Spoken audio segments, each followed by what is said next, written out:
Well, it's May 15th and we've had 2 inches of snow fall today. There's some places grass is green, and then other places it's snow, and other places it's mud.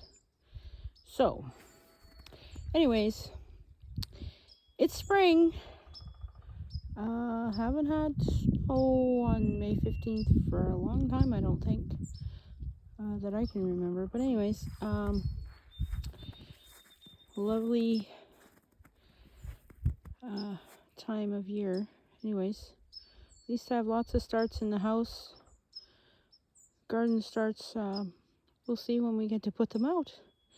Anyways, have a great day, happy long weekend, and stay warm and dry, and don't put your winter coat away yet,